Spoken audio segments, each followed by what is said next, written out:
Okay, it's Saturday night, April 2nd, and I just got thinking all day today. Thinking about God, thinking about my life, thinking about this, thinking about that. Just contemplating. And what I'm going to talk about tonight are miracles. Now, miracles are again, opinions. Everybody's got their own opinion as to what exactly a miracle is. But in my life, I've had a few that I consider totally God doing in His will and involving me in it.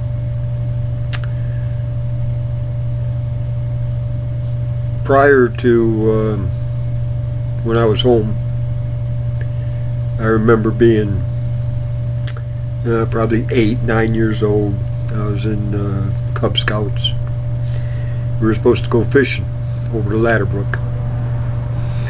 And boy, it looked like it was going to rain. There was rain clouds and just miserable, and I wanted to go, and I'm sitting in the living room, TV's off, I had no distractions, and I said a little prayer.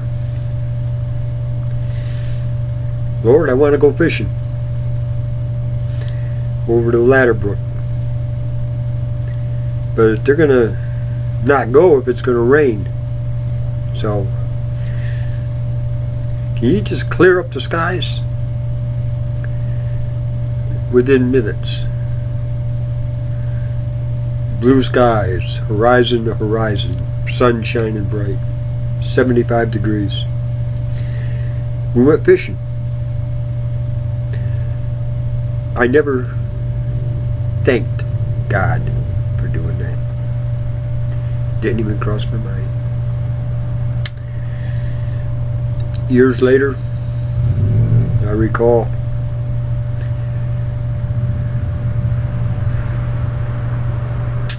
Grandpa Chuck, the day that Mom took me down there. I wouldn't say it was a miracle. I wouldn't say it was just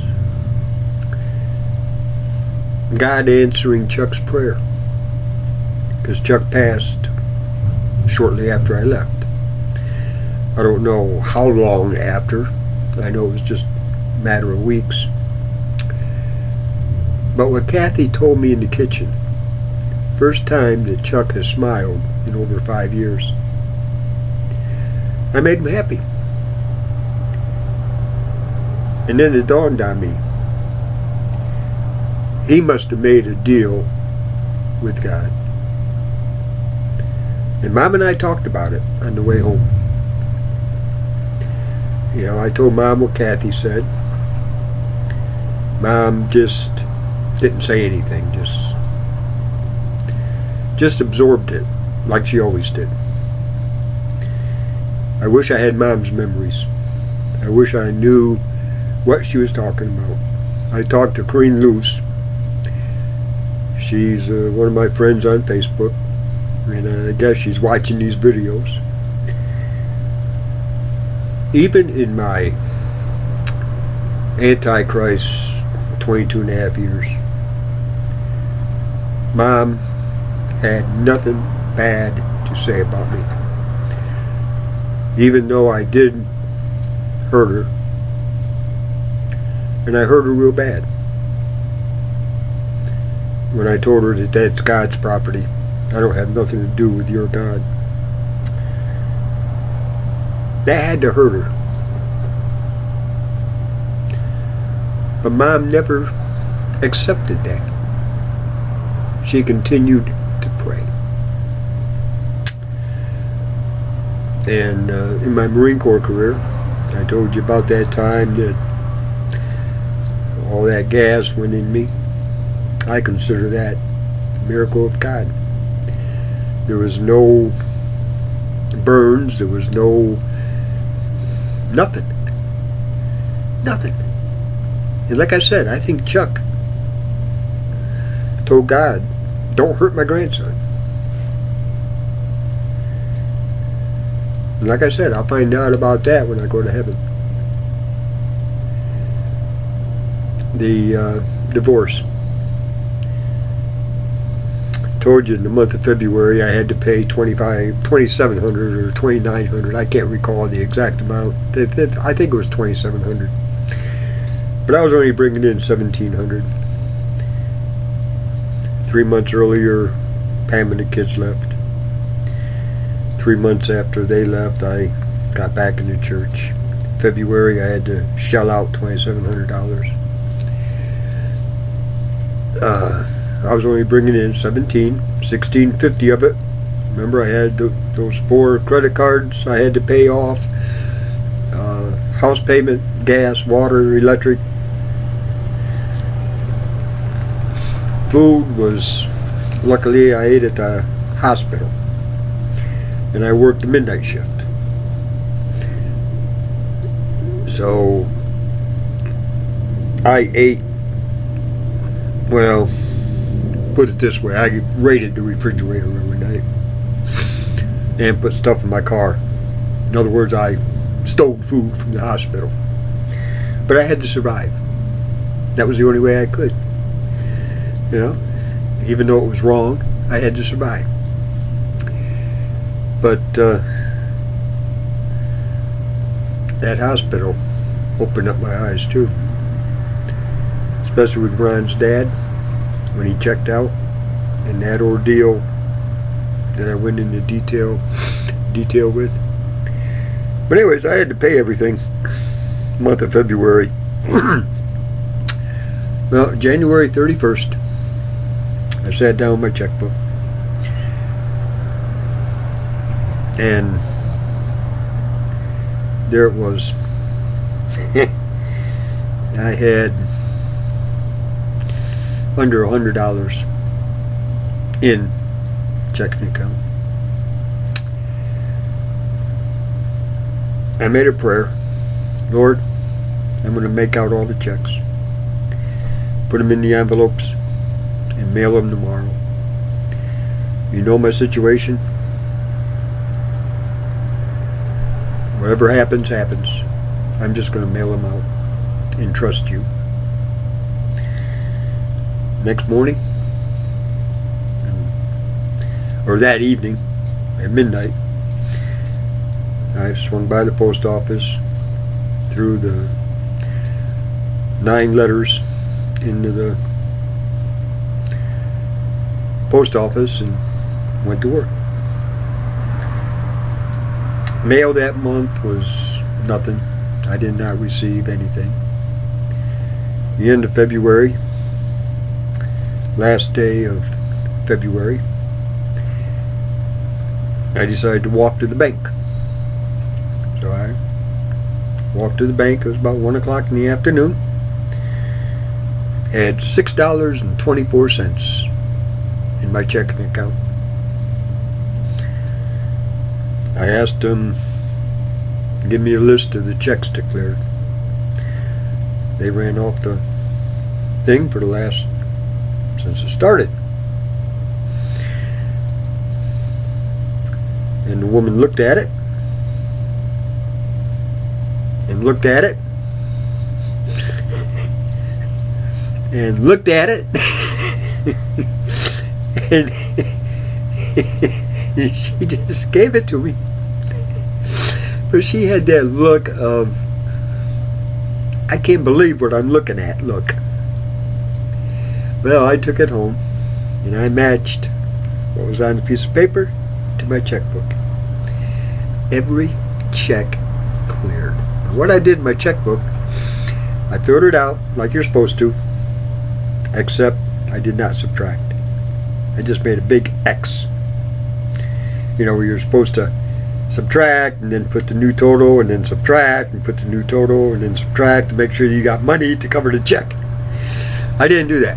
I just wrote the checks. Because I knew on $1,700, $1,650 of it going, and within 120 days I'm going to shell out $2,700 on a $1,700 income, knowing $1,650 is going for bills. there's no way those checks are going to clear. So I just made an X. Well, I took the checkbook, I put 624 to the good, and started building on the 624.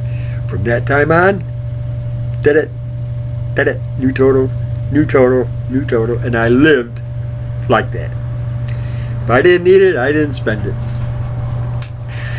Well, being a bachelor, Mom and Dad came down, and while I was at work, that time I was working days because I became the supervisor of the hospital.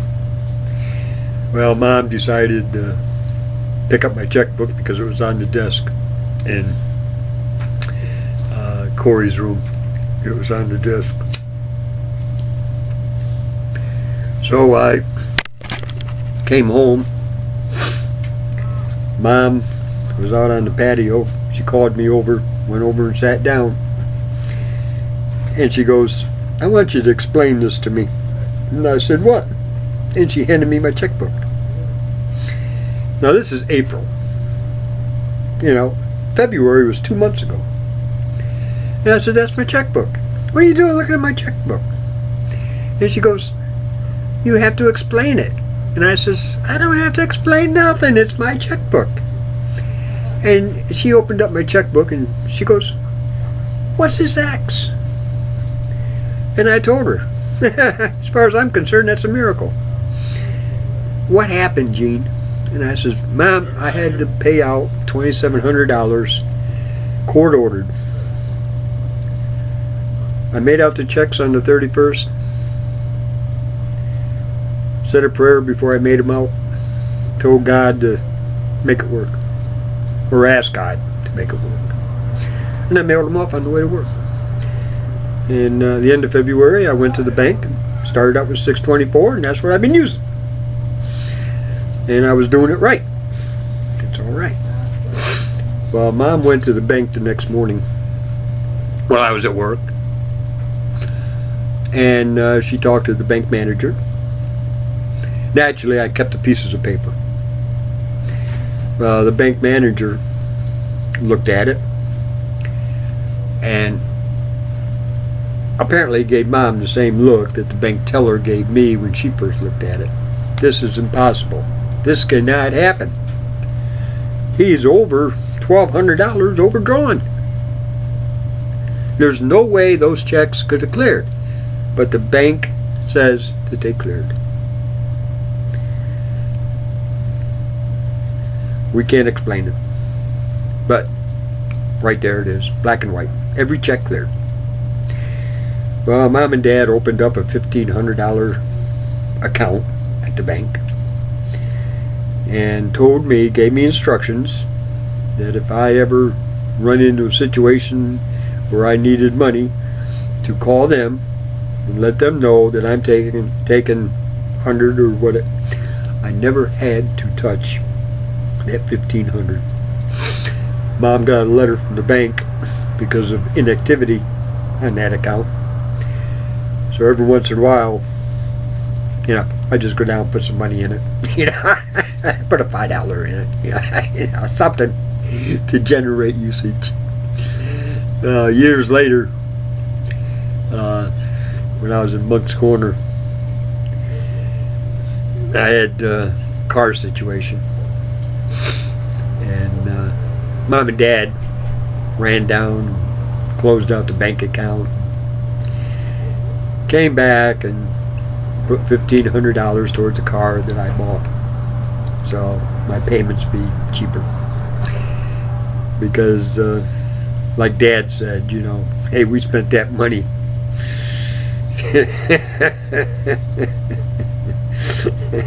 back in 1991, and here it is, what, 2004, you know. Okay, so that's a miracle. And you know, there's been other couple small things that's happened.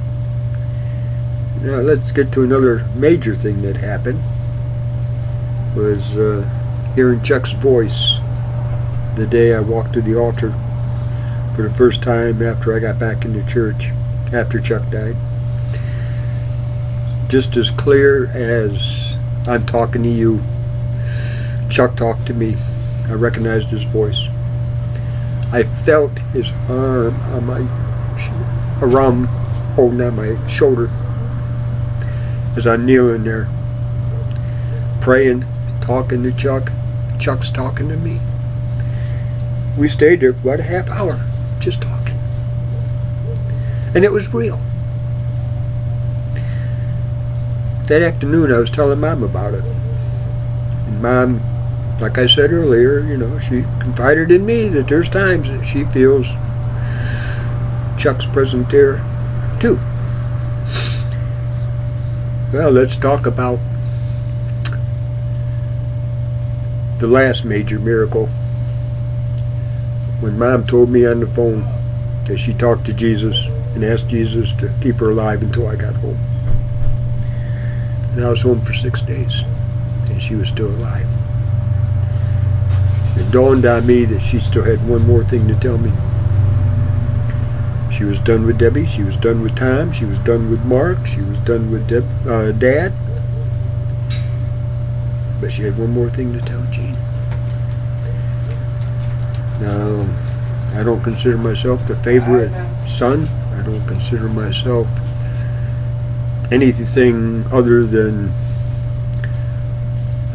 the worst Christian in the world, the black sheep of the family. Sorry, Corrine.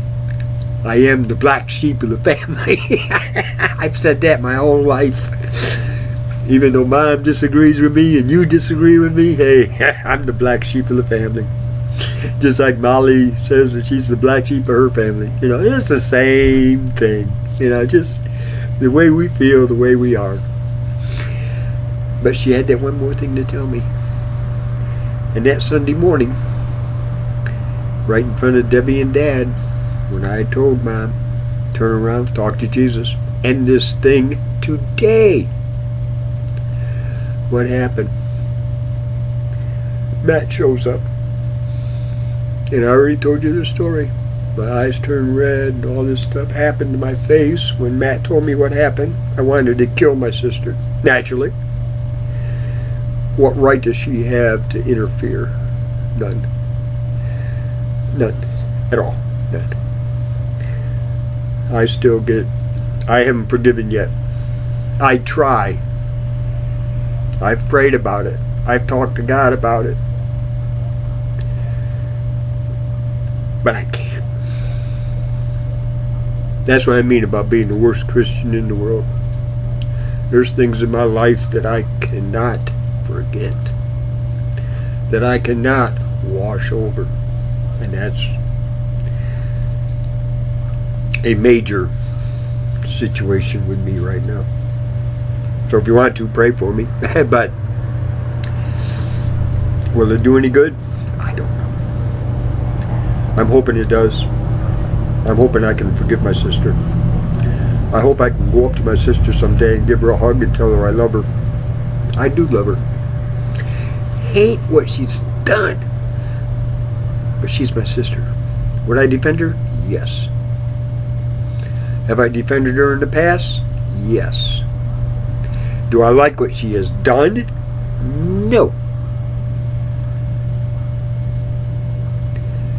But then again, God says the same thing about this human being. He loves me, but he doesn't like what I do or the way I think, but he accepts it. So anyways, that Monday, after Mom passed, and I went to Hillcrest Baptist Church. As I'm talking to the pastor, I told the pastor that I had to go inside because I had to talk to my mom and Chuck.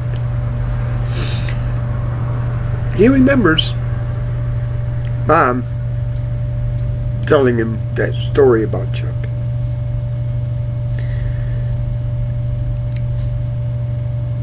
When I got to the altar, Chuck was with me. I felt his presence as soon as I took my shoes off. as I was kneeling down with Chuck's arm going around here, my mom kissed me right there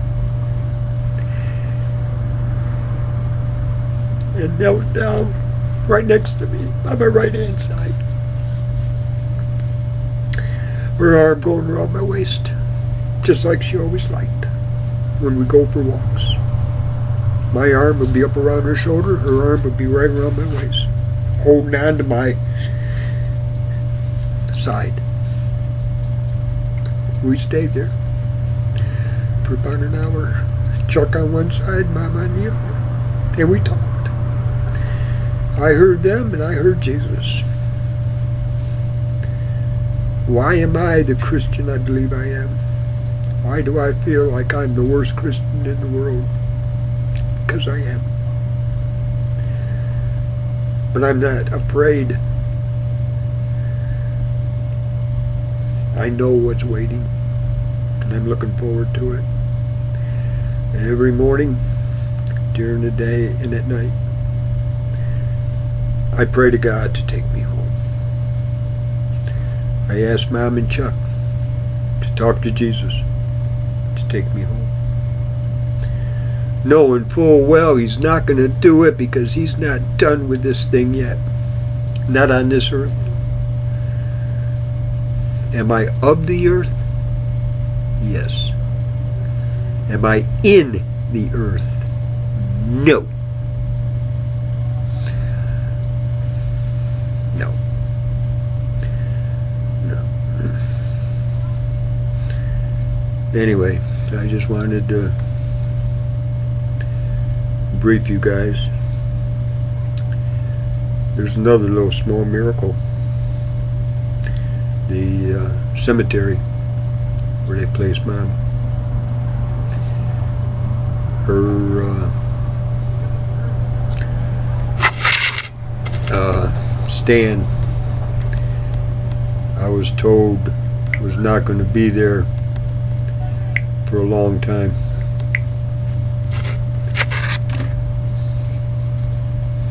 Oh, right there it is.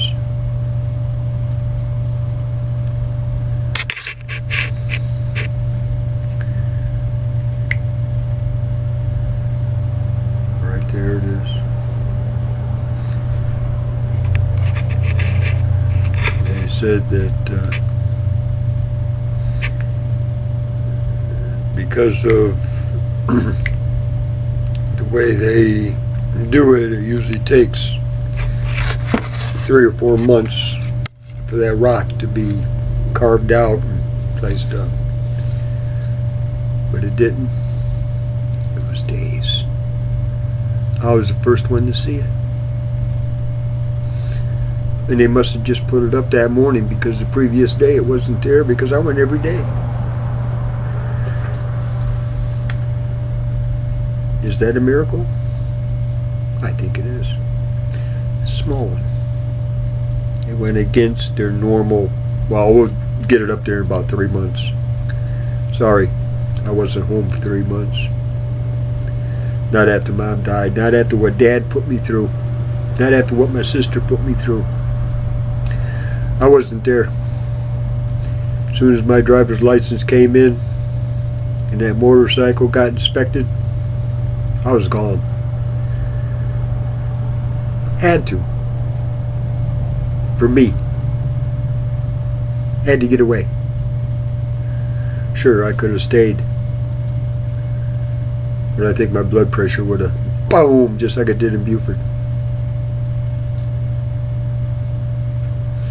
But anyways, that's it in a nutshell. Those things there are major miracles in my life where God just took control. Then I'm going to shut this off. Right after we say a little prayer. Lord, once again, thank you.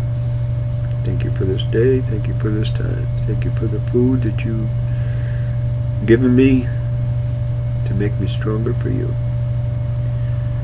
Mom, Chuck, once again, talk to Jesus. And Jesus, bring me home. I'm willing to do your will, but I'm also tired. And I ask all these things in your name. Amen. Okay, you guys have a good day. God bless.